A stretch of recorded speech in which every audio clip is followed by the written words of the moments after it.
Ok. Muy bien, pues bienvenidos todos a esta mesa redonda. Estoy muy contenta de que estéis aquí y de que tanto Jesús como Miriam como Nuria pues hayan accedido a compartir este rato con nosotros. Muchas gracias, chicos. Me siento privilegiada con vuestra presencia.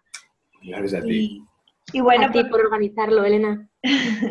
Me gustaría que os presentarais, ¿vale? Así en general deciros que Jesús, que es el que está primero en la pantalla, pues es psicólogo, es autor de un libro que se llama Buenos días, alegría. Su web se llama En Equilibrio Mental y él está especializado en la tristeza, ¿no? Ahora Sí. él nos cuenta con más detalle. También está Miriam, que es autora de la web Psicorrumbo, que fue una de las primeras webs que se montaron de psicología, que cogieron importancia. Me siento contenta de que estés aquí, Nuria.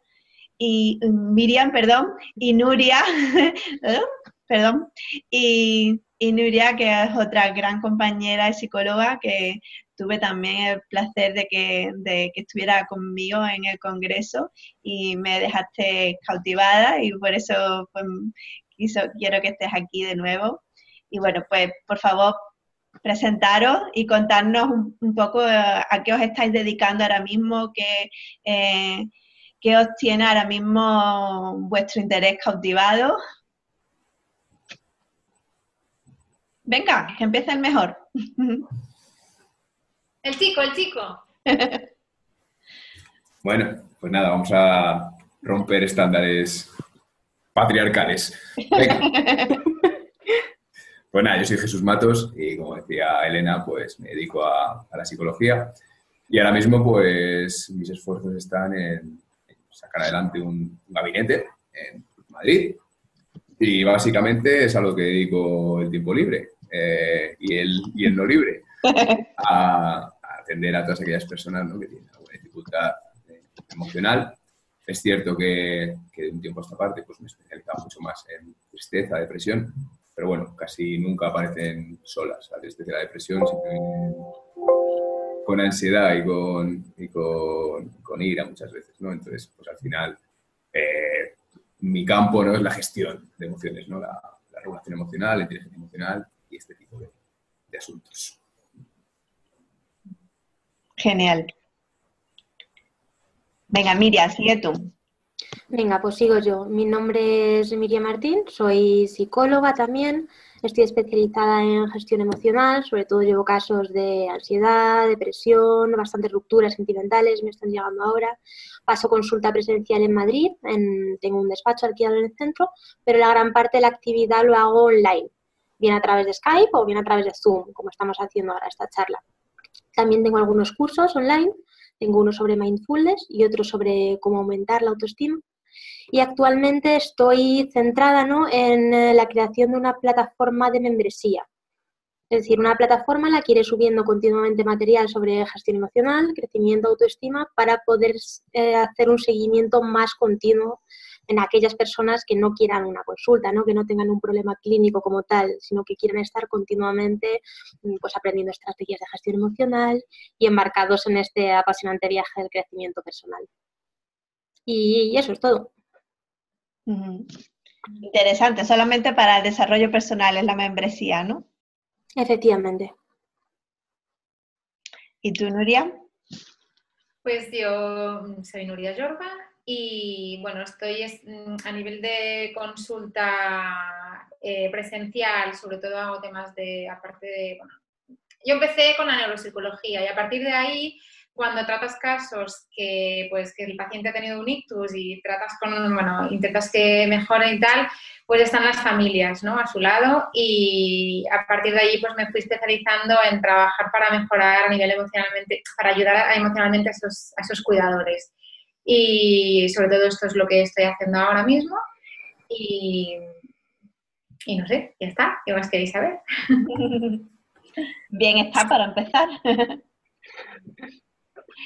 Pues, pues bueno, comenzamos con la pregunta que os tenía preparada y que, no sé, y que creo que es una de las cosas más interesantes, por lo menos entre mis alumnos y demás, pues lo que más les interesa es que hablemos sobre los casos clínicos, porque siempre todos los psicólogos sabemos lo que pasa en nuestra consulta, pero no sabemos lo que pasa en la consulta de los demás. Y eso, pues, aparte de la curiosidad que nos pueda dar, es que eso nos enseña a saber estar de otras maneras distintas, porque cada uno, pues, adquirimos nuestro propio estilo según, pues, diferentes referentes, generalmente maestros, ¿no? Que en formaciones, en la universidad también, pero básicamente en formaciones, ¿verdad? Más concretas, ¿no? Nos han mostrado cómo trabajan, cómo intervenir en determinadas situaciones, pero después vamos marcando nuestro estilo conforme vamos avanzando en la profesión, conforme vamos recibiendo a más y más clientes y demás. ¿Y cómo trabajan los demás? Entonces yo quiero preguntar a vosotros, por ese caso clínico, esa persona, ese paciente que marcó vuestra carrera, que ha marcado vuestra carrera, que os ha enseñado, que ha hecho un antes y un después en vuestra forma de trabajar.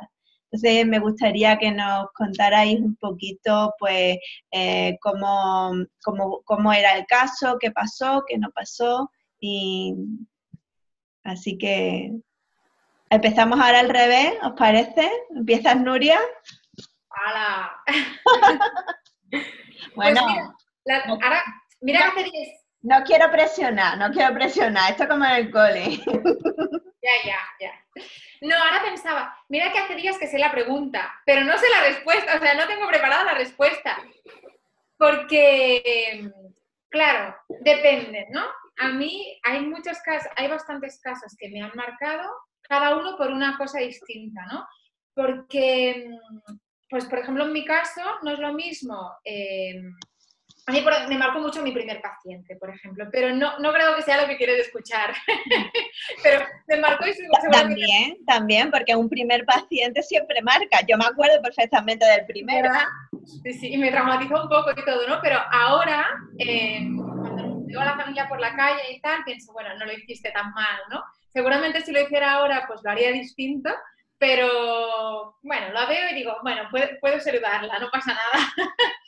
Pero pues depende, porque no es lo mismo, en mi caso, un paciente de estos que os digo, ¿no? Que ha tenido un accidente, por ejemplo, ahora pienso en uno que ha tenido un accidente por una pelea que a él ni le iba ni le venía, pero que estaba allí en una fiesta del pueblo y tuvo un accidente y terminó en silla de ruedas y eso le marcó la juventud. Me enseñó muchísimo. Pero luego, pues a nivel de familias, ¿no? Que es lo que, a lo mejor por lo que ahora me conocéis, a nivel de cuidadores, pues es una madre, ¿no? Una madre súper luchadora que me enseñó, bueno, y que aún en día, porque en este caso me enseñó mucho, pero me sigue enseñando porque seguimos en contacto y a veces cuando hablo con ella es como, ostras, y yo me preocupo por tonterías realmente, ¿no? O sea, que a lo mejor os explico este caso, que además es chulo porque son casos que no... pasan a menudo, pero no somos conscientes de ello, ¿no? Pues bueno, resulta que es una chica que tiene 30 y pocos años, tiene 2 hijos, está casada, una vida normal, estupenda, y tiene un ictus, que parece que los ictus solo pasan a la gente mayor, pero no, también pasan a los jóvenes y además cada vez más. Y además tiene la mala suerte de que este ictus, pues tú la ves y dices, da el pego, ¿no? Siempre decimos da el pego porque está estupenda, pero así coloquialmente, pues es un pez. Realmente tiene una amnesia muy importante, tiene problemas de memoria y hasta el punto que tú le dices algo y al cabo de 2 horas no se acuerda. Esto es muy frustrante para toda la familia y, bueno, hay temas matrimoniales en los que no voy a entrar porque nos centramos en la madre, porque la paciente, en este caso, de quien os quiero hablar, no es de la chica, sino de la madre, ¿no? Pues esta madre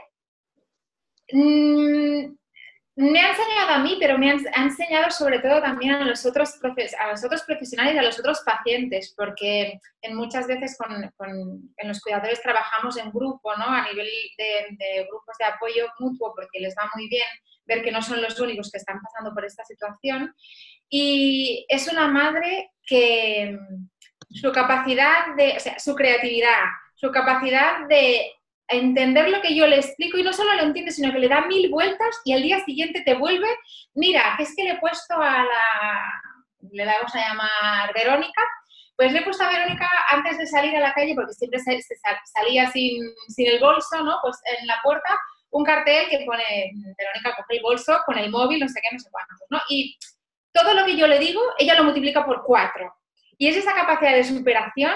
Y sí que te viene un día triste, ¿no? Pero a la mínima que yo le doy una pizquita de mi tiempo, ella lo usa tan bien y le da tanta energía que se supera ella misma. Y de hecho, para mí es un ejemplo a seguir, tanto para los otros pacientes como para ti mismo, cuando tienes un día malo y dices, wow, bueno, esto tengo que pensar en ella porque realmente no sé qué habría hecho yo en su lugar, ¿no? Y sigue en la lucha, porque la diferencia entre seguramente mis pacientes y alguien que ha tenido una ruptura, por ejemplo, ¿no? Es que mis pacientes siempre o durante mucho tiempo necesitarán un apoyo, porque sí que se pueden llegar a acostumbrar a la situación, pero cuando tienes a un familiar que por lo que sea pues tiene una enfermedad o ha tenido un accidente y a partir de aquí pues hay unas secuelas, la vida de esa persona cambia para siempre. No es una cosa momentánea que tienes que superar, sino que te tienes que adaptar a un cambio muy duro.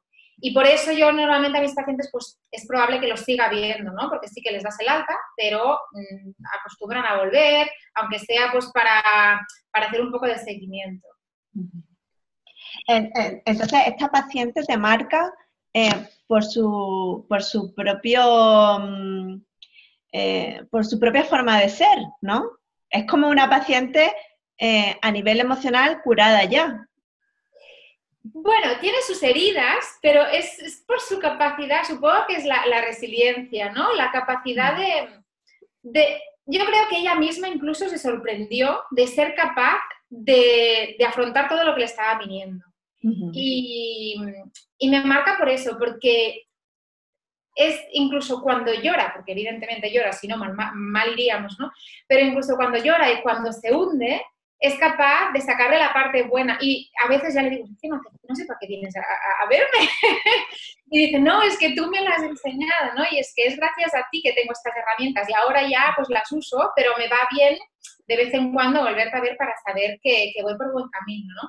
Me marcó porque seguramente yo en ese momento a nivel profesional también necesitaba saber que lo que yo hacía se trasladaba a la vida de alguien, ¿no? Y no se quedaba en la terapia, ahí en esa horita, en ese ratito, sino que eso mejoraba la vida de alguien. Y ella, a la mínima que le da, es capaz de ser creativa y de utilizarlo, ¿no?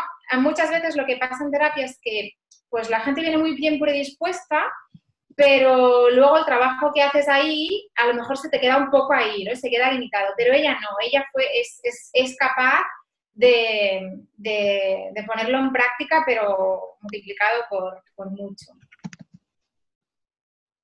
Estupendo. Pues, Miriam, ¿sigues, porfa? Yo quiero contar un caso que me llamó muchísimo, pero muchísimo la atención, ¿no? Que es de una chica que tenía unos 28, 29 años y era ciega.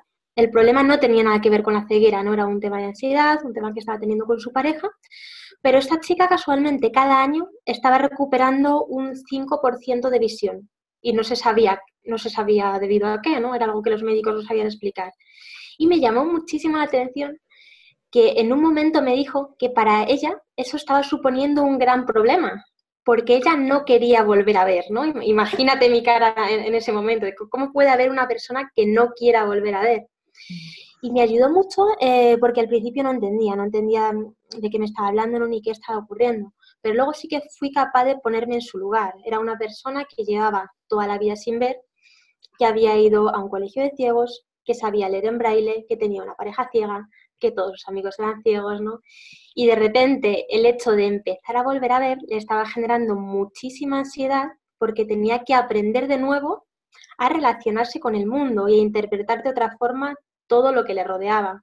Entonces es un caso que la verdad que me marcó muchísimo y luego me ayudó también a entender otros casos en los que el problema como tal forma parte de tu identidad y eso hace que sea muy resistente al cambio.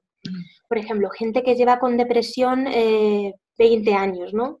Pero que la depresión es para ellos su identidad, porque reciben toda la atención a través de ella, porque les permite, pues a lo mejor, tener bajas prolongadas y tener bastantes efectos positivos, que aunque por supuesto no es algo que se haga a propósito, no es algo que se haga de una manera consciente, está manteniendo de alguna forma la enfermedad. O igual, ¿no? Gente muy nerviosa que al final convierte en eso su identidad. Es la persona que siempre va acelerada, que le va contando a todo el mundo sus historias. ¿Quién es de repente esa persona si quitas ese problema, ¿no? ¿En qué me quedo si de repente me quitas esta coraza o esta herramienta que es la enfermedad? Entonces me marcó muchísimo en el sentido, ¿no? No solo en el sentido curioso, de que me chocó muchísimo cuando me lo dijo, ¿no? El entender que alguien de verdad no quisiera ver, sino en ese sentido, ¿no? En el entender cómo a veces la propia enfermedad, el propio problema, se convierte en nuestra identidad y entonces tenemos miedo a superarlo, ¿no? Miedo a quién seríamos nosotros si ya no tuviéramos ese problema. Miedo a quién seríamos nosotros si cambiáramos. Luego al revés, ¿no? También te encuentras gente que realmente ha tenido problemas muy graves, pues de maltratos, violaciones por parte de familiares, que no le está afectando en su vida cotidiana, ¿no? Porque su identidad ha sido algo externo a ello. Sí que es verdad que forma parte de su historia, que ha influido en su vida, pero no han formado su identidad alrededor de ese altercado. Entonces, bueno, sí que me hizo entender muchas cosas y me ayudó mucho a trabajar con otras personas otro tipo de casos. Es algo que me llamó mucho la atención. A mí eso me parece vital, ¿no? Porque Sí. el cómo muchas veces el síntoma se convierte en la identidad de la persona, entonces hasta que no sea capaz de renunciar al beneficio que le trae el síntoma es imposible que desaparezca. Completamente de acuerdo, ¿no? Y eso muchas veces son muy complicados que la gente lo entienda, porque incluso se sienten atacados. ¿Me estás diciendo? No te estoy diciendo que lo estés haciendo a posta, ni muchísimo menos, ¿no? No creo que haya nadie que quiera estar deprimido 20 años porque su familia le haga un poco más de caso, vamos, ni de coña. Pero sí que es verdad que de alguna forma favorece el problema, ¿no? Favorece que eso siga ahí. Yo creo que absolutamente todos los problemas tienen su intención positiva y que es clave descubrirla, ¿no? Descubrir qué es lo que estamos tapando, qué es lo que estamos ganando con eso. Y luego también los sistemas que se generan, ¿no? A nivel de familiar, ¿no? Familiar, social, que son incluso más difíciles de romper muchas veces. Es decir, porque el paciente viene a consulta, pero la familia no. Muchas veces es muy complicado. Y cuando el discurso se centra en quiero que cambie mi familia. O sea, no, podemos trabajar contigo que cambies tú y quizás a raíz de eso cambie tu familia, ¿no? Trabajar con el sistema. Pero a veces no. Hay veces que trabajamos con la persona, hacemos cambios en la persona, incluso eso altera más el sistema y la gente no cambia a favor, sino que quizás que cambia en contra. Es algo bastante complejo en realidad. Y que muchas veces es lo que tú dices, que justamente cuando un engranaje cambia, el sistema chirría y al sistema le conviene que determinada parte esté deprimida. Completamente, eso es así. Hay gente que incluso se presenta yo soy depresiva, ¿no? Soy depresiva o soy fibromialgica o soy... Y dices, no, tú no eres, ¿no? Sí. Y ahí ya ves por dónde van los tiros. Y luego también es verdad que hay un montón de información contradictoria y yo pienso que falsa al respecto, ¿no? De los trastornos mentales, de la enfermedad mental o como queramos llamarlo. Y hay mucha gente, sobre todo luego ya nos dirá Jesús, ¿no? Pero con el tema de la depresión es que es increíble. Gente medicada desde hace 20 años, sin exagerar, que el médico le ha dicho que es una enfermedad crónica, que es algo para toda la vida, que es algo genético. Yo no digo que no haya una predisposición genética, ¿no? Pero que hay muchas cosas que se puedan hacer para salir de ahí. Con la ansiedad igual, ¿no? Gente tomando ansiolíticos desde los 17 años que dices, ¿qué estamos haciendo, no? Yo es que me asusto. Digo, hay mucha desinformación, mucha desinformación. Es brutal. Dale. Nuria, dale, Nuria. No, que digo que es mucho más fácil tomarse una pastilla que coger ahí la responsabilidad, ¿no? de empezar y terminar un proceso terapéutico, porque empezarlo es difícil, pero lo más difícil seguramente es pues seguirlo y terminarlo, ¿no? Porque dentro de este proceso, pues es lo que tú dices, mira, por ahí leía, ¿no? Vas mejorando mucho y a veces te asustas. Y también lo que decía Jesús, y si el entorno pues no acaba de adaptarse bien a este cambio, pues tú te echas para atrás y es cuando entonces te anula una visita. Luego, pues es que ahora no me va bien y es que no sé qué. Y bueno, pues, sí, es mucho más fácil tomarse una pastilla. Luego también, yo no quiero tirar piedras a la terapia farmacológica, sobre todo la depresión, porque sí que es eficaz, pero cuando se pauta por psiquiatría, normalmente. Por ejemplo, hay un estudio ahora con atención primaria de pacientes que están medicados para la depresión y para la ansiedad, y la eficacia está en torno al 25%, y se ha puesto en marcha un proyecto piloto de 7 sesiones grupales con psicólogo, 7 sesiones, y la eficacia está aumentando en torno al 75-80% en la atención primaria. O sea, es que no hay color, pero a niveles ya económicos, no ya solo de eficacia, sino es que claro que se puede salir. Lo que pasa es que hay mucha desinformación y la mayoría de pacientes no tienen el tratamiento de elección, que es porque no lo saben. ¿Y la psicología en la atención primaria cómo está? Es que no hay. Claro, es no hay. Claro. Claro, y el problema no es que solo sea más fácil tomarse una pastilla, ¿no? Porque aparte de que es más fácil, es que si tú tienes un problema, vas a tu médico de cabecera, te receta la pastilla y tú no tienes conocimiento sobre el tema, lo más probable es que te fíes de él y te la tomes, ¿no? Que no lo pongas en cuestión. Es el tratamiento que me está dando un médico, un especialista, ¿por qué voy a desconfiar de ello, no? No, y tienes que confiar, pero... Sí, y además nosotros como psicólogos tampoco creo, vamos, por lo menos es mi estrategia, yo nunca contradigo tampoco lo que dice un médico. O sea, si el médico te lo ha recetado, tienes que tomarlo tal como te lo ha recetado, ¿no? Y de la forma pautada que te lo ha recomendado. Pero tal vez puedes comentarle que estás trabajando aquí en terapia, que no sé qué, no sé cuánto, a ver si él considera oportuno que puede ir reduciendo. Yo lo que siempre remarco es que la medicación es un medio para un fin.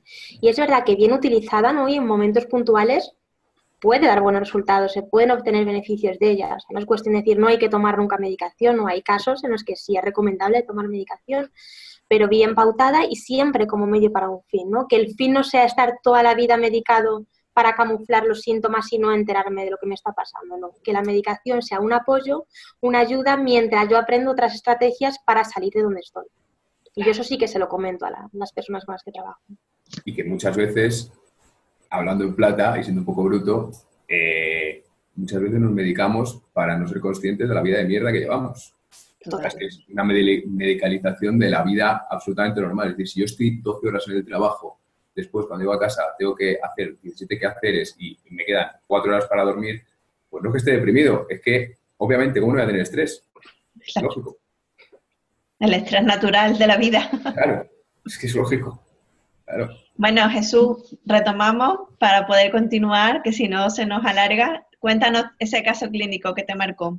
Es que se me calienta la boca. Y... sí, es un tema...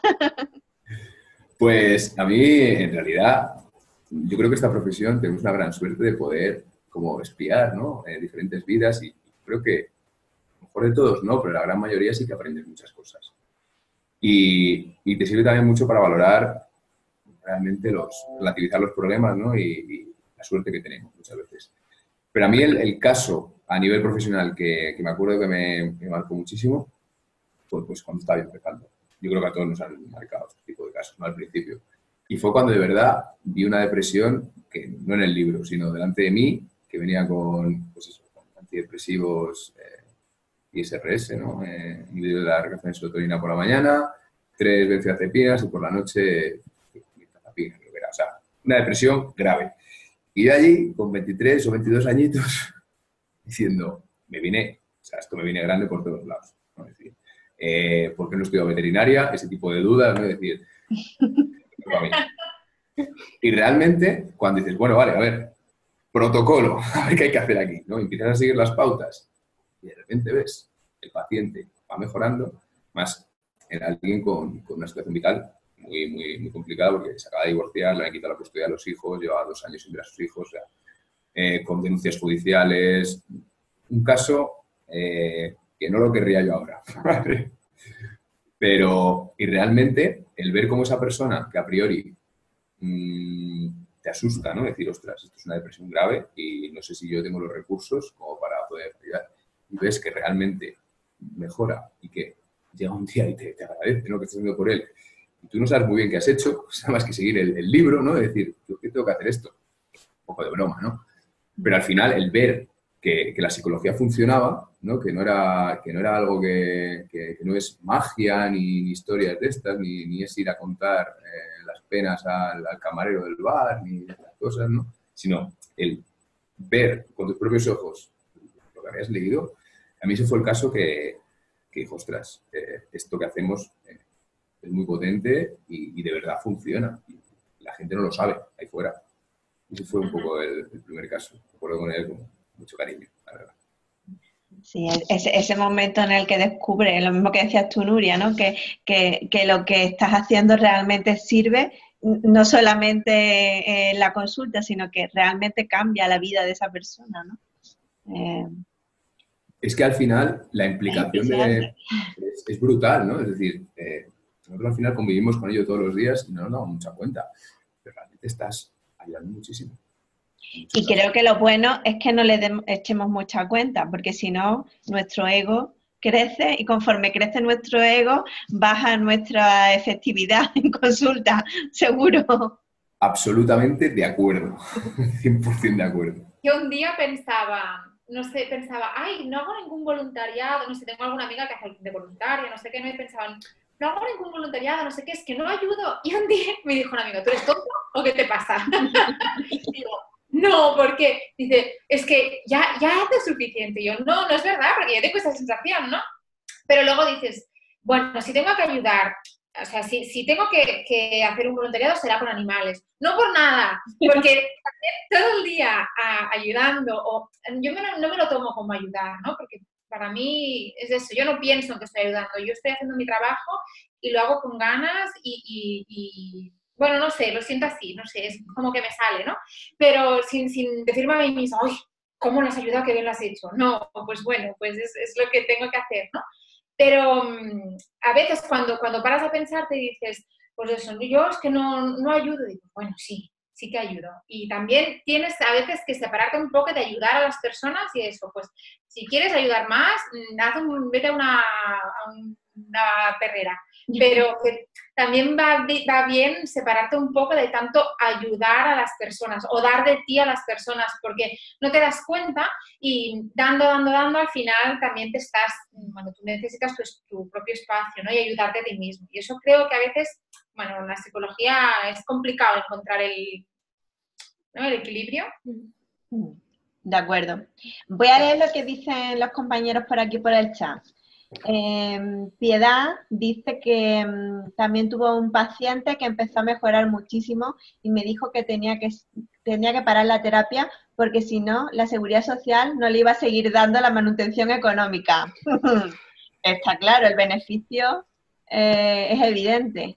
Y después ella añade a la conversación que seguíamos que los mecanismos de defensa desde la infancia en general van generando un patrón de personalidad que si se mantiene en el tiempo se rigidifica, eso, y que la medicación demora la toma de conciencia para cambiar. Pues completamente de acuerdo, ¿no, chicos?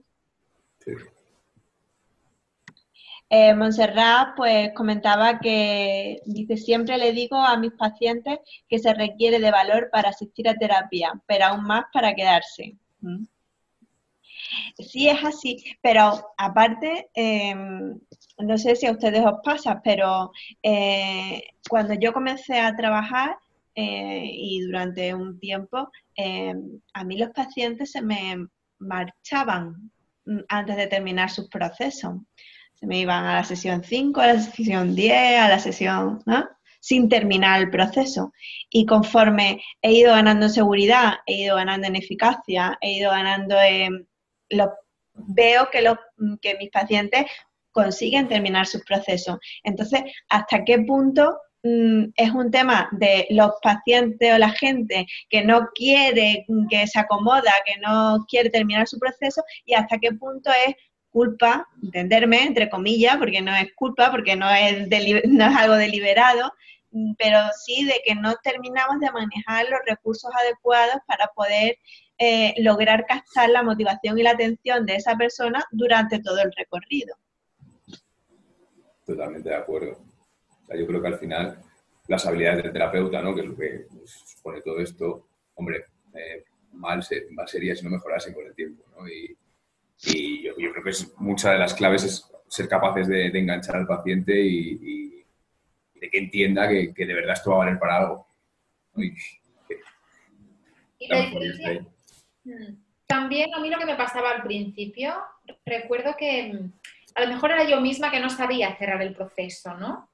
Que iban viniendo, íbamos haciendo sesiones, pero no tenía yo entendido el proceso como algo que se tenía que cerrar. Seguramente por mala formación de base, ¿no?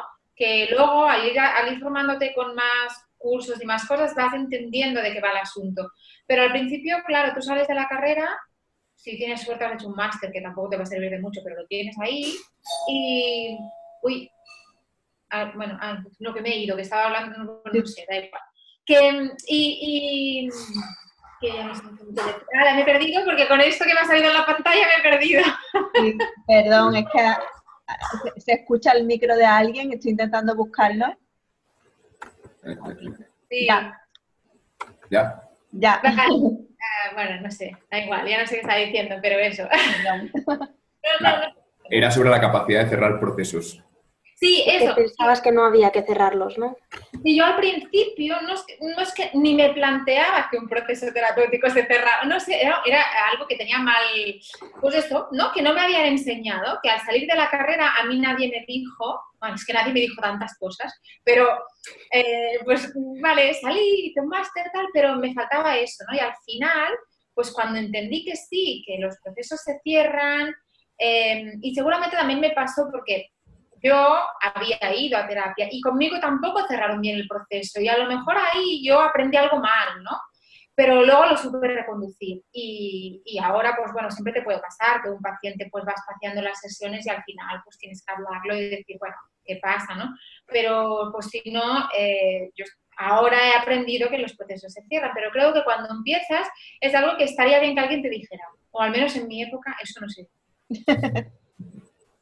Yo creo que la clave son las primeras sesiones, sobre todo lo que yo he visto en mi caso, ¿no? A mí lo que contáis de que a lo mejor lo dejen a la 10ª sesión, yo creo que no me ha pasado nunca, ¿no? Son las 3 primeras.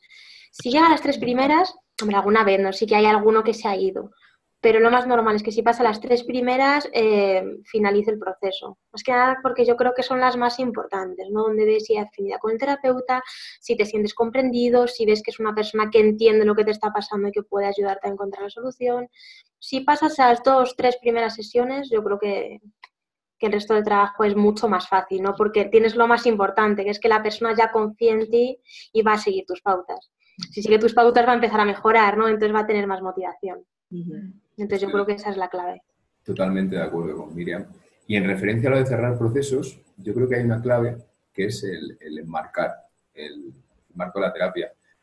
Sobre todo yo lo veo en pacientes que entienden que ir al psicólogo es como ir a desahogarse, ¿no? Entonces, con esos pacientes es muy difícil trabajar y establecer objetivos y el ir cerrando, alcanzar objetivos, obviamente, porque es como, vengo hoy, ¿nos vemos la semana que viene? No, ya te llamo, ¿no? Y entonces, me vuelven, entonces ese tipo de cosas no tiene ningún sentido porque al final es simplemente un desahogo, ¿no?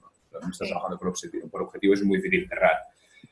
Pero yo creo que yo tengo como 2 tipos de pacientes, ¿no? Los que mejoran muy rápido y van por objetivos y este tipo de postergadores, ¿no? De comillas y con cariño. Espero que no haya ninguno viéndonos. Pues nada, hombre, si yo se lo digo a ellos, ¿eh? O sea, se lo digo claramente. Yo también se lo digo con cariño todas esas cosas a mis pacientes.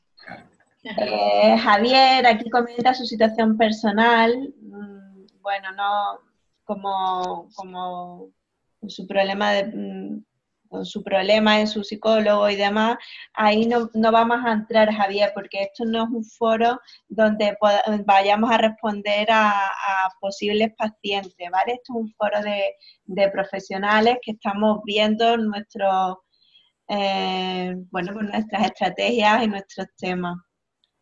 Piedad dice, ¿no os parece que atraemos los pacientes que estamos preparados para asumir?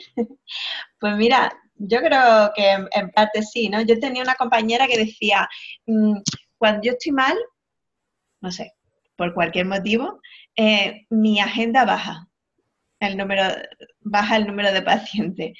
Cuando me siento con más energía, más fuerte, el número de pacientes me aumenta. Bueno, yo tengo que reconocer que a mí eso me pasaba también al principio. Ahora mismo ya de nuevo es algo que siento que se estabiliza, como que con el tiempo he aprendido a que mis cosas se queden dentro y que no pasan fuera. Entonces, pues interfiere menos, claro, en lo que pasa en la consulta. No sé, a vosotros. Yo qué sé, yo a mí me llega de todo y muchas veces casi yo lo que no puedo, creo que no puedo asumir lo derivo siempre. Siempre. Sí. Pero a mí me entra de todo. Muchas veces. Claro, que es lo que decías al principio, ¿no? Que alguien ha dicho por ahí, también existe la suerte del principiante o algo así, cuando hablabas tú de tu caso, ¿no? A ver, la suerte del principiante. Yo creo que todos hemos derivado casos y todos hemos sido, y si no, amén, ¿no? Porque creo que tienes que ser consciente de hasta dónde llegas, ¿no? Y a veces te llegan cosas que al principio parecen algo que dices, sí, lo puedo asumir y tal, pero luego va derivando hacia un lado que digo, bueno, hasta aquí hemos llegado, yo no puedo hacer nada más, o no quiero hacer nada más, ¿no? Porque yo, por ejemplo, me encontré un caso de abusos que dije, no, es que no me apetece, o sea, no puedo, no sé si era no quiero, no puedo, pero da igual, que no estaba preparada o no quería. Y lo derivé a una compañera que es especialista en esto y súper bien, ¿no? O sea, que cada uno tiene, yo creo que tenemos que ser muy conscientes de hasta dónde llegamos o hasta dónde queremos llegar. Tienes épocas de tu vida en las que a lo mejor, pues, puedes con más, ¿no? Y hay épocas en las que dices, pues mira, ahora esto, pues no estoy preparado, ¿no? Y hay que ser muy sincero, yo creo, en terapia. Muy importante eso, sí. El no coger todos los pacientes que nos llegan, sino hacer como una preselección, ¿no? de los que podemos atender realmente y los que no, pues derivarlo a otros profesionales que seguro sí le van a poder ayudar, ¿no? Es un acto de honestidad, ¿no? Claro, y muchas veces también por la estructura de la que disponemos, es decir, a lo mejor un caso de problemas de alimentación, pues a mí se me pudre las manos porque depende del nivel, ¿no? de gravedad. Es decir, hay casos que necesitan mucho control, o un caso de abuso de sustancias, o un caso de un trastorno de personalidad, ¿no? Que tengamos que hacer determinadas sesiones de determinado, que a lo mejor yo por las características del gabinete, pues es que no puedo asumir físicamente, ¿no? O también el tema online, hay determinados trastornos que sí que asumes online y otros que ni se me ocurre. Claro. Y luego también ver, yo creo, si la terapia individual es la mejor, ¿no? La mejor estrategia. Yo, sobre todo en casos de adicciones, siempre recomiendo una terapia grupal, pero porque creo que funciona mucho mejor, ¿no? Tienen un grupo de personas por los que han pasado por lo mismo que ellos, también tienen un psicólogo. Y bueno, creo que funciona bastante mejor. Aparte de que a ti te pueden contar historias para no dormir, ¿no? En ese caso. Entonces yo las adicciones, a no ser que sea algo leve, ¿no? Pues tipo algo de dejar de fumar o algo muy, muy leve, si es algo más grave lo derivo a un grupo de terapia, no los llevo en individual. Y cogemos la pregunta que ha hecho John Alfredo, que dice, ¿qué depende?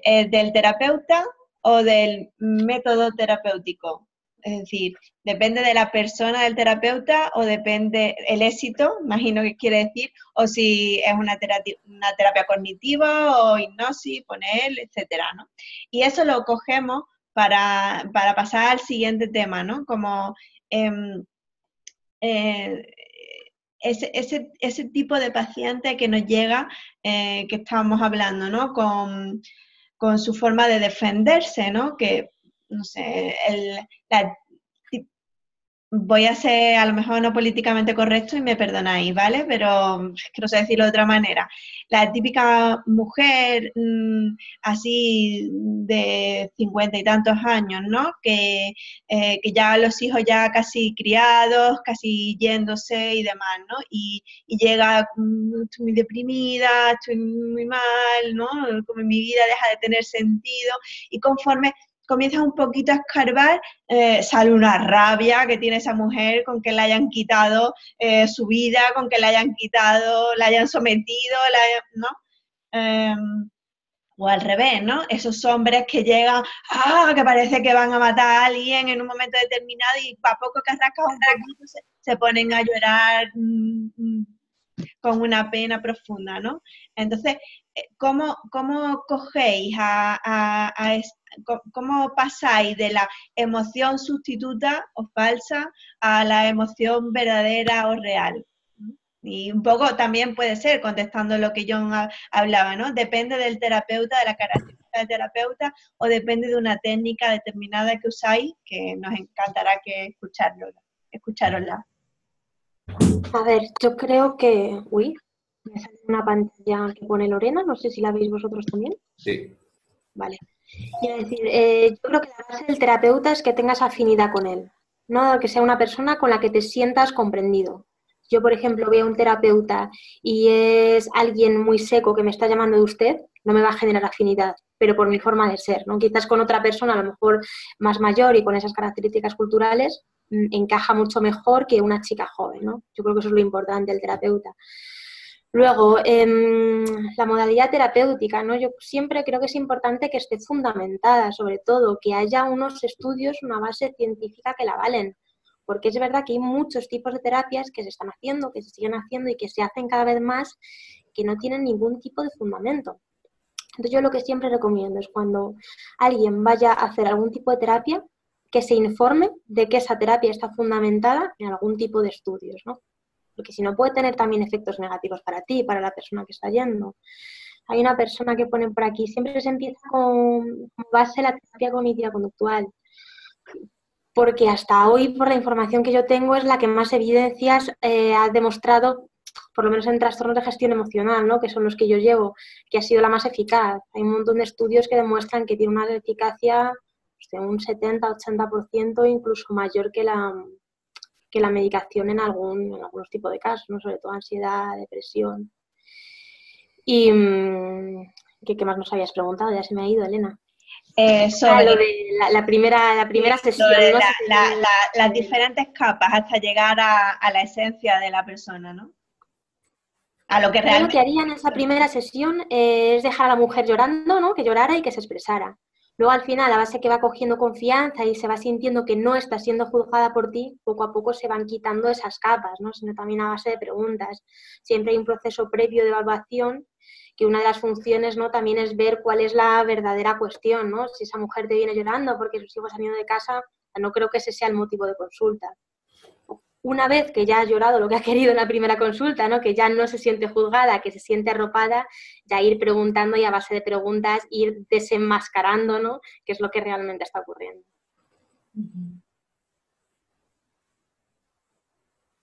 Jesús, Nuria.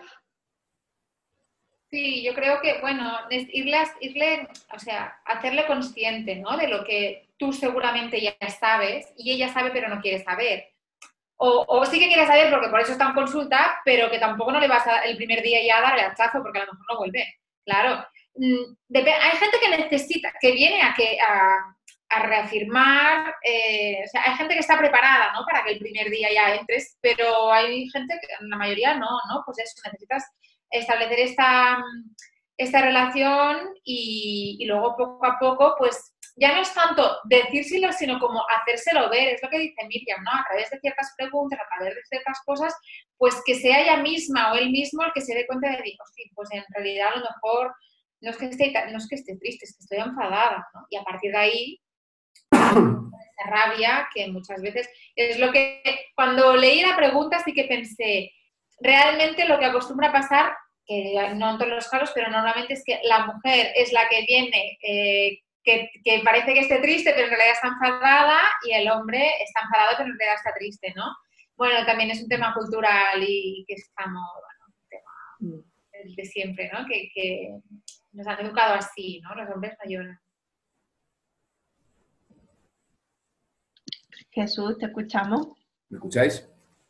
A ver, yo estoy totalmente de acuerdo. Además, yo creo que los ejemplos que has puesto, Elena y Miriam y Nuria, son muy clarificadores. Es típico por educación, ¿no? De las chicas no se enfadan, los chicos no lloran, ¿no? Entonces, muchas veces aparece la emoción de ira en los chicos cuando estamos tristes y en las chicas es generalidad, ¿eh? Os estoy hablando de estadísticamente. O sea, luego hay de todo, ¿no? Individualmente.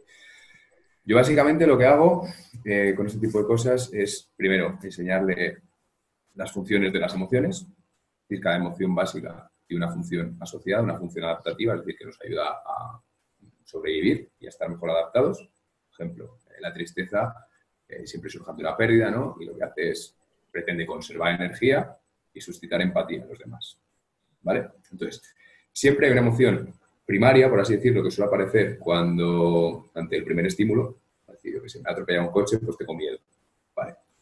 Y después aparece una emoción secundaria que es consecuencia de un juicio o una reacción ante esa primera emoción. Es decir, me va a atropellar el coche, tengo miedo, me aparto.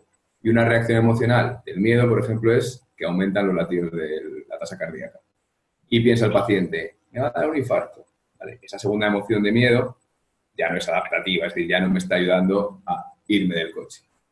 Otro ejemplo, yo qué sé, yo pongo ejemplos muy bestias, entonces pues si me paso me lo decís. Imaginaos. Así se entiende mejor. Se entiende mejor, ¿no? Vale. Pues se muere a lo mejor la pareja de una mujer que lleva maltratándola 20 años. Se siente contenta, ¿vale? De repente, por sentirse contenta, aparece la culpa de cómo voy a estar yo sintiendo contenta si estoy en un entierro. Bueno, pues es que a lo mejor esa emoción es adaptativa, esa alegría, ¿no? Entonces, al final, de lo que se trata, yo como... obviamente tú cuando ves este tipo de reacciones, normalmente intuyes por dónde va la historia. Pero yo lo que trabajo mucho con el paciente es que él se dé cuenta, que detecte sus emociones, que detecte sus reacciones emocionales, que detecte la función que tiene esa emoción en su vida y que vea decir, a ver, si me estoy poniendo triste y estoy en el sofá, ¿qué está pasando? Y él mismo vaya deshaciendo un poco el nudo, ¿no? Entonces yo trabajo mucho así, sobre todo no en la consulta, sino enseñando la teoría en la consulta y diciendo, y ahora me vas a registrar esto en casa, ¿vale? Y se dan cuenta, vamos, bastante rápido. Claro, porque luego realmente, respecto a la pregunta como tal, yo cuando la leí pensé, no es que existan emociones verdaderas, ¿no? Y emociones falsas. Yo creo que todas las emociones son verdaderas, solo que, como decía Jesús, no hay algunas que son adaptativas y otras que no. Claro. Unas que están cumpliendo una función y que se desencadenan frente a un estímulo frente al cual se debe desencadenar, y otras que no, ¿no? Que se están activando en un momento que no es apropiado frente a algo que no supone ningún peligro o que la estamos generando o alimentando nosotros con nuestros propios pensamientos. Entonces yo diría eso, no es que sea falsa o verdadera, no, es que es pertinente, me está ayudando, está cumpliendo una función, o al revés, me está simplemente haciendo sentir mal, cumpliendo una función positiva que no me está ayudando a conseguir mis objetivos y me está interfiriendo, ¿no? Entonces yo creo que esa es la pregunta que debemos hacernos. Y que el paciente la sufre, o sea, es real porque la sufre, y eso es lo importante, ¿no? Tú puedes opinar lo que sea y debajo rascando puede haber lo que sea, pero él viene porque está triste, y está triste y lo sufre y así te lo dice, y así lo vive. Por lo tanto, es real como la vida misma. Sí, claro, yo no trabajo desde lo cognitivo-conductual, ya lo sabéis, y para mí, cuando planteo ese tipo de preguntas, tiene un poco que ver con lo que decía aquí alguien, a ver, lo voy a buscar.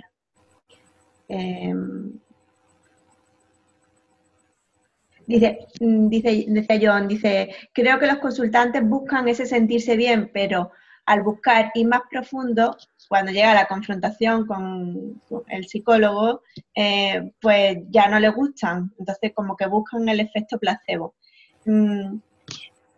Mi experiencia es que cuando hay una emoción que actúa como defensa,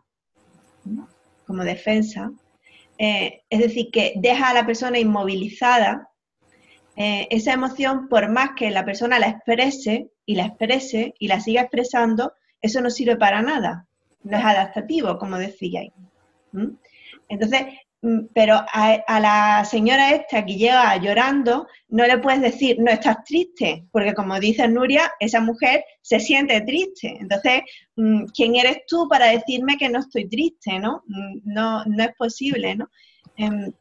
Entonces, mi forma, por ejemplo, esta mañana misma me pasaba en la consulta, ¿no?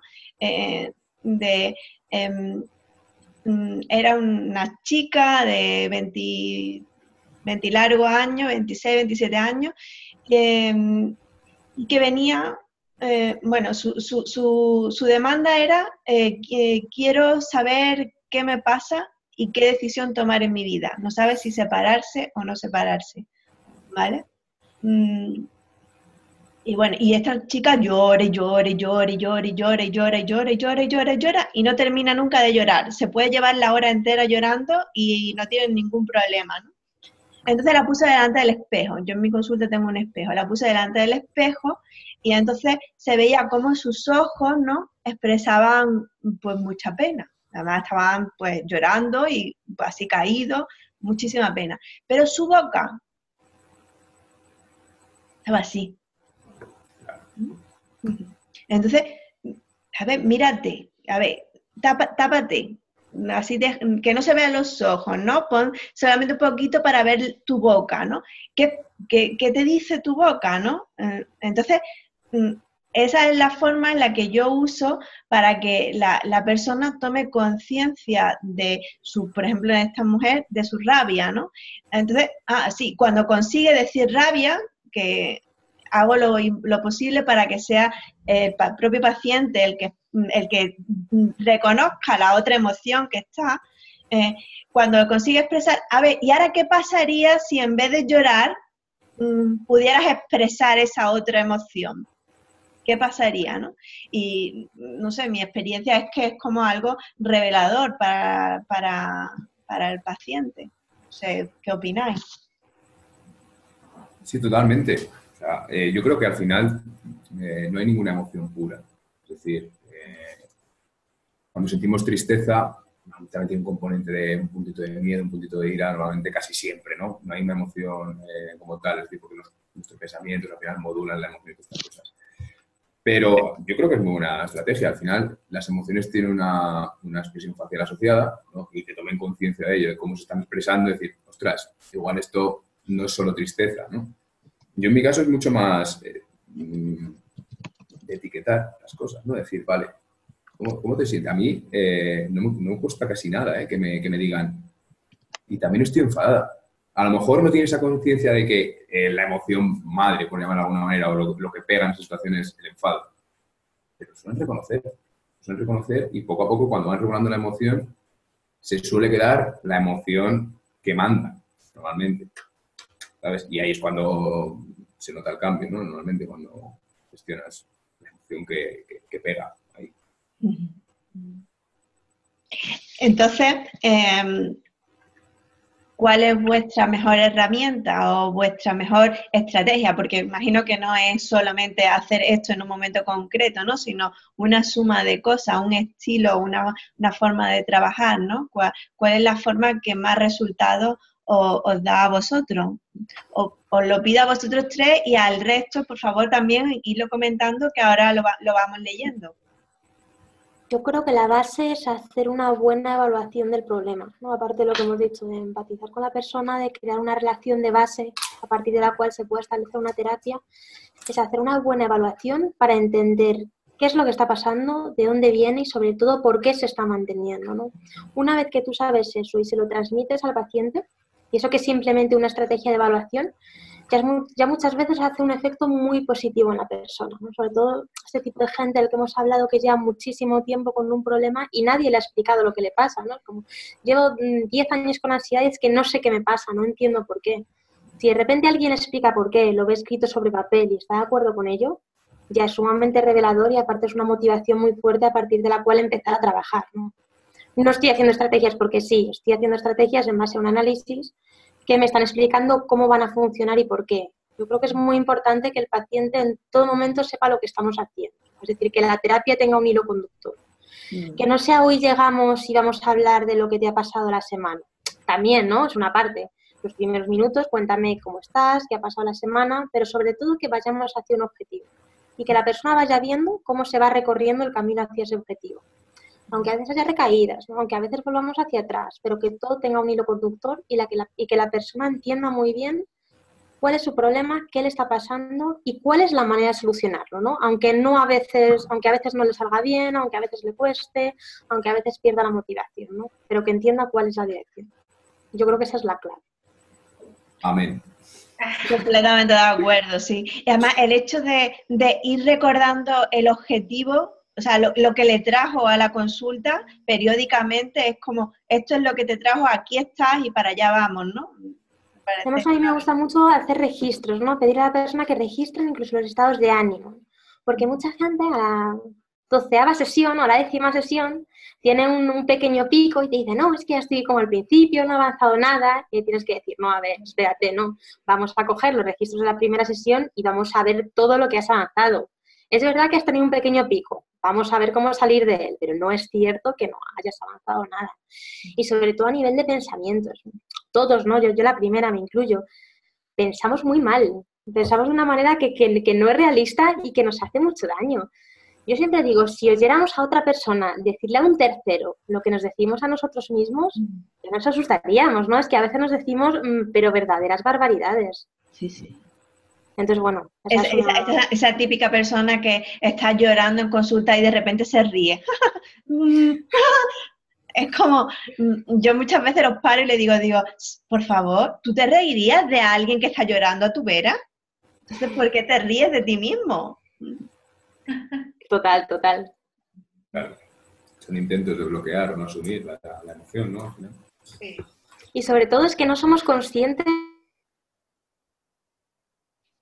Oh. A mí se me paró.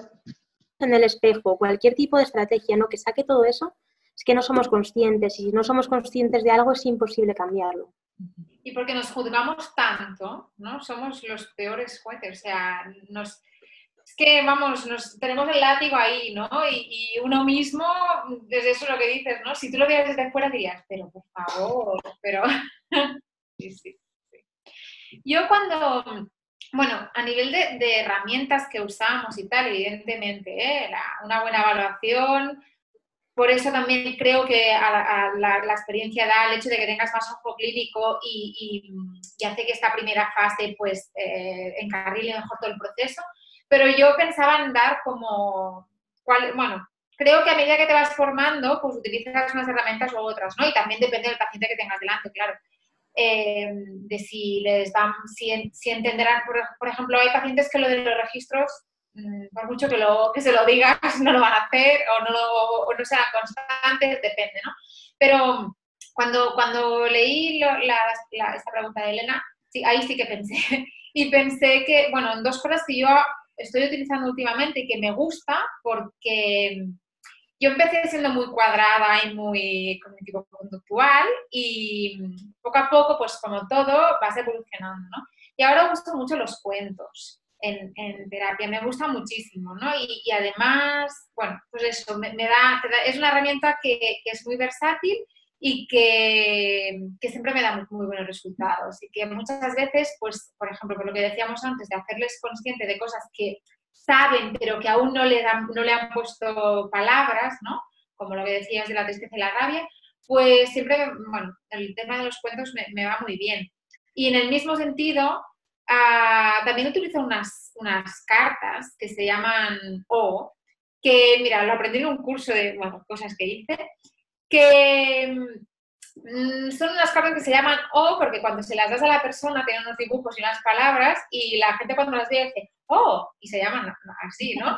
Y son bueno, no sé si las conocéis, pero tienen una parte que es una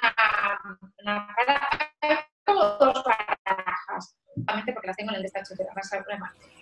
Unas son palabras y las otras son imágenes. Tú tienes que coger, pues, al azar una de cada, las puntas, ¿no? Y a partir de ahí el paciente te dice, bueno, esto me ha ido a la cabeza en cuanto has visto esta combinación, ¿no? Y a partir de ahí, pues empieza a hablar y empieza a tirar del hilo y tal. Y me han funcionado muy bien, y por aquí dicen, no, las cartas son una maravilla. A mí es una cosa que desde que las conocí, no las uso con todos los pacientes, ni mucho menos, porque cada paciente necesita su de particular, ¿no? Pero que me sorprendió y bueno, es una herramienta que me gusta y que utilizo bastante. Genial. Yo no las conocía, me lo apuntaré para bichearlas. Sí. ¿Y tú, Jesús? Herramientas que utilizo. Sí. Yo no tengo carnet de cognitivo conductual, pero soy muy nazi, además, de la evidencia científica. Es decir, el mindfulness no tiene nada que ver con lo cognitivo conductual, por lo menos los orígenes, yo utilizo mindfulness. Hay un montón de técnicas que en su origen no tienen un origen cognitivo conductual, pero las utilizo. Pero yo creo que cuando alguien acude a un centro de salud, al final, ostras, yo le tengo que dar lo que sé que funciona. Entonces, soy mucho menos expeditivo, ese tipo de cosas. Y la herramienta, o las herramientas que ahora mismo estoy trabajando, es lo que se llama el protocolo transdiagnóstico. Toma ya. De Barlow, ¿vale? Una palabra muy grande. Está muy bien. Básicamente son 10-12 sesiones estructuradas en las cuales se enseñan determinadas habilidades al paciente para gestión emocional. Es decir, se va directamente al proceso. Siempre a lo cognitivo conductual se le ha criticado siempre de tratar el síntoma, de no ir a lo profundo, todo este tipo de cosas. Pues estas herramientas lo que hacen es justamente ir a modificar el proceso central. Lo bueno de se llama transdiagnóstico porque se ha demostrado eficaz para todos los trastornos de ansiedad, para las depresiones, para hipocondría, me falta uno que me está bailando ahora mismo, pero bueno, básicamente. Entonces, lo bueno de esto es que al final es, obviamente, con las peculiaridades de cada paciente, este tipo de cosas, ¿no? Es decir, hay gente que no hace registros, hay gente que... Pero al final, uno encuentra la manera de ir entrenando esa capacidad que tiene la persona de incrementar su inteligencia emocional o su capacidad de regular emociones. Y la verdad es que yo he notado que desde que utilizo ese protocolo, no solo en eficacia a lo mejor estoy más o menos, pero en velocidad es decir, las terapias son muchísimo más cortas. Es decir, yo estoy alcanzando resultados terapéuticos muy sorprendentes en 6, 7 sesiones, pero que antes a lo mejor necesitaba 12, 13. Y de verdad que para mí el protocolo transdiagnóstico, el tratamiento transdiagnóstico de Barlow, es, vamos, la bendición. La bendición. O sea, si no lo conocéis, echadle un ojo porque de verdad que es maravilla. Apuntado queda. Apuntado. Muy bien. Yo tengo que hacer una lanza a favor de las terapias corporales. Yo sé que ustedes, no lo veis claro, pero no sé si conocéis la teoría polivagal de Porges. Pues este hombre es un neurólogo que por fin se está atreviendo y tiene los recursos económicos porque comienza a dar soporte a todas las terapias corporales, que la eficacia se ve conforme se trabaja, pero que es verdad que nunca nos hemos acogido al método científico por la imposibilidad de comprobar eso, ¿no? Porque, claro, hace falta mucho recurso económico y el recurso neurológico, básicamente, ¿no? Entonces, pues, este señor está dando una base científica que es acojonante. Y bueno, próximamente ya veréis que voy a traer a otra compañera psicóloga a mi blog y va a comentar sobre la teoría polivagal y demás, porque para mí el cuerpo para mí es mi herramienta, es lo que es el lenguaje universal, ¿no? El que da acceso a todo lo que realmente sentimos, a lo que es nuestra historia. Entonces, el aprender a leerlo, aprender a comprenderlo, para mí es lo que hace que la persona fluya de una manera que le dé más salud, más vida, más energía. Eso me parece increíble, Elena. Es decir, al final, todas las terapias empiezan siendo alternativas hasta que se demuestran. Me parece, claro. Pero vamos, bestial, ese tipo de cosas. La clave es eso. Claro, la clave es que hay que tener recursos económicos para poder demostrarlo. Obviamente. Sí, pues claro. Bueno, no vamos a entrar en eso. Sí, muchas veces, ¿eh? Bueno, a ver, vamos a leer aquí lo que dicen los compis en el chat.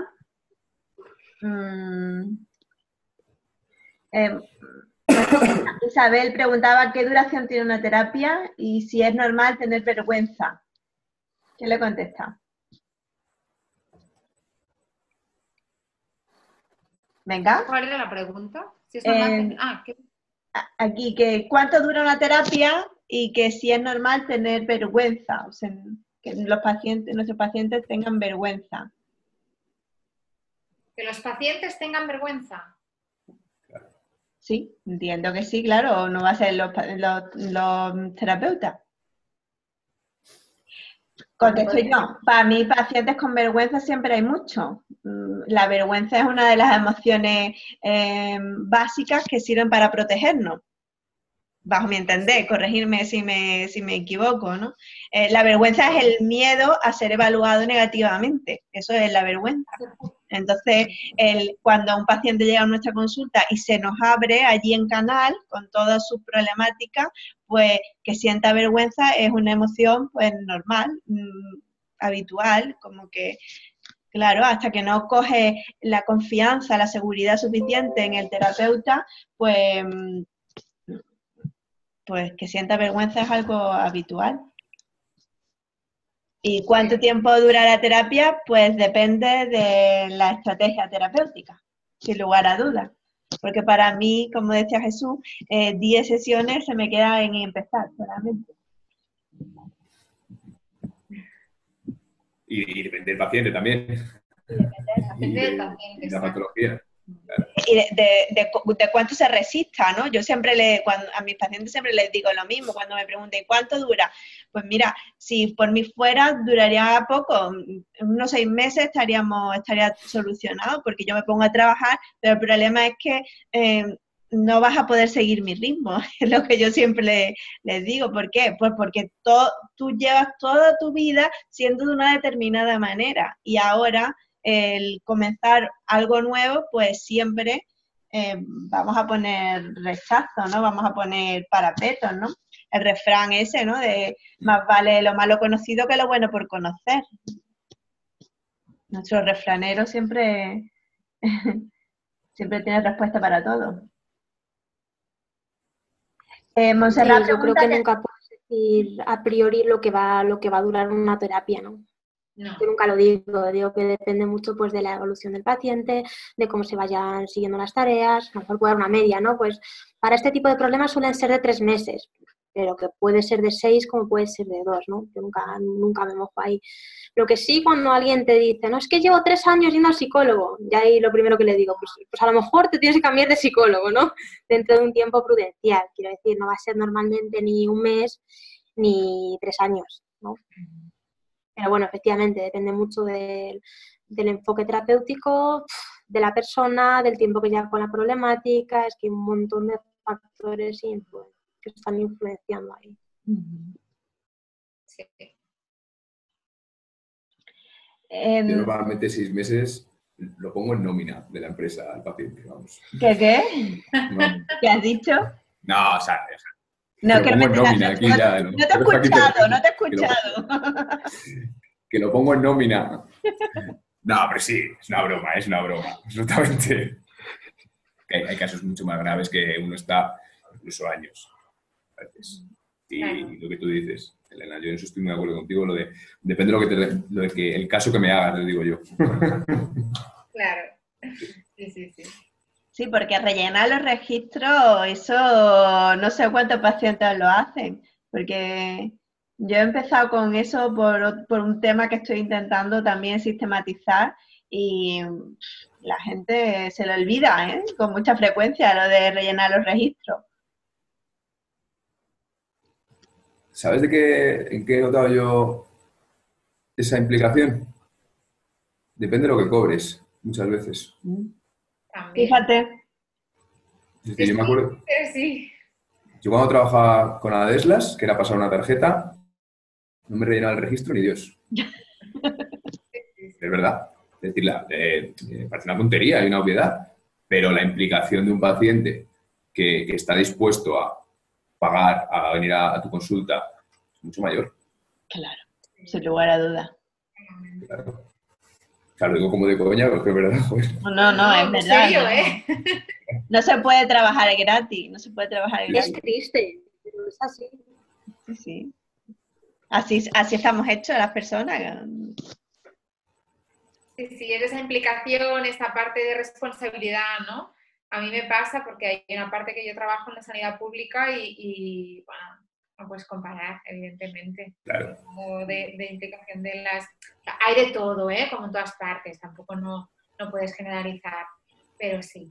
Si pagas 60 euros para esa hora, seguro que la aprovechas y que en casa haces todos los deberes para que cuando vayas no tengas la sensación que estás perdiendo el tiempo. Totalmente. En cambio, si no, es como, bueno, no pasa nada. Totalmente. Pero es que lo hacemos nosotros mismos también, ¿eh? Obvio. O sea...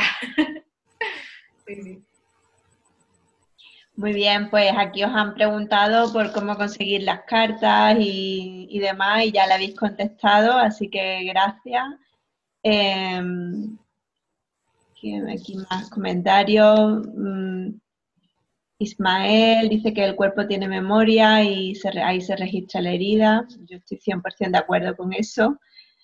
Que gracias, que Piedad dice que se demuestra en la práctica, en la consulta, lo de las terapias complementarias. Sí, claro, creo que sí.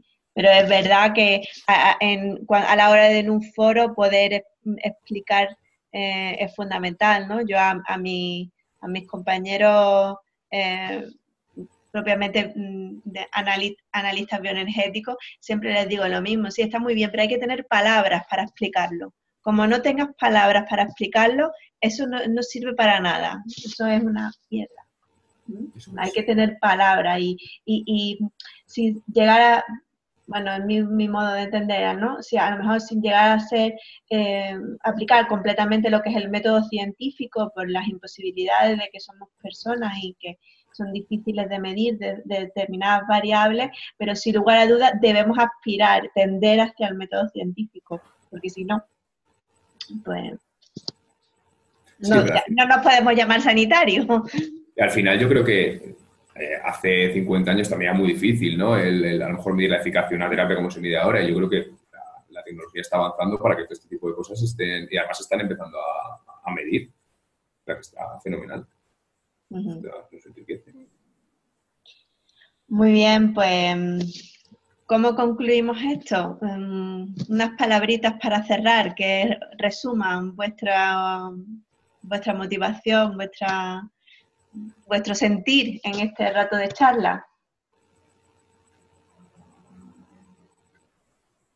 Venga. O sea, a mí me parece algo tremendamente interesante el poder compartir aquí estrategias terapéuticas y visiones distintas, ¿no? Muchas veces nos abren los ojos y muchas veces nos damos cuenta que estamos mucho más cerca de lo que creemos, las corrientes de otras, los psicólogos de otros. Y yo creo que es algo tremendamente enriquecedor y que ojalá lo hiciésemos más a menudo. Felicidades de verdad, Elena, por la iniciativa porque está muy bien.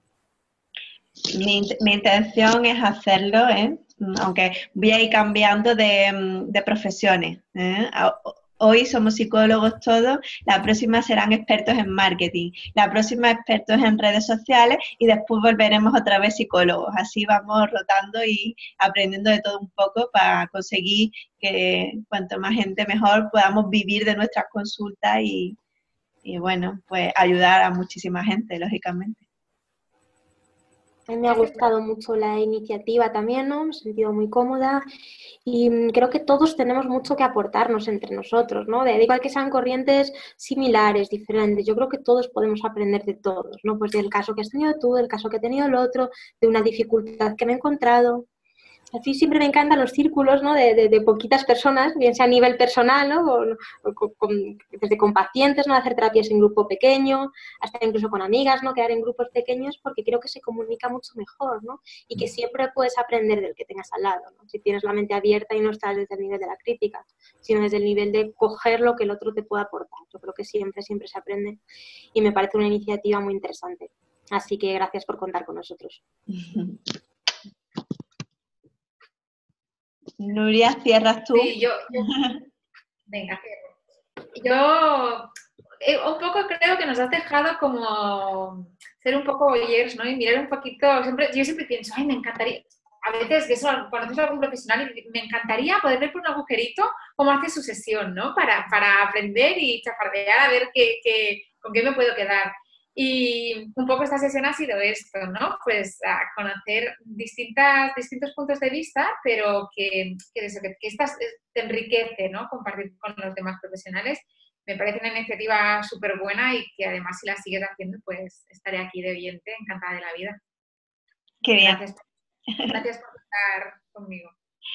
Pues nada, pues muchísimas gracias a todos y nos volvemos a ver prontito. ¡Mua! Chao. Hasta luego. Hasta luego.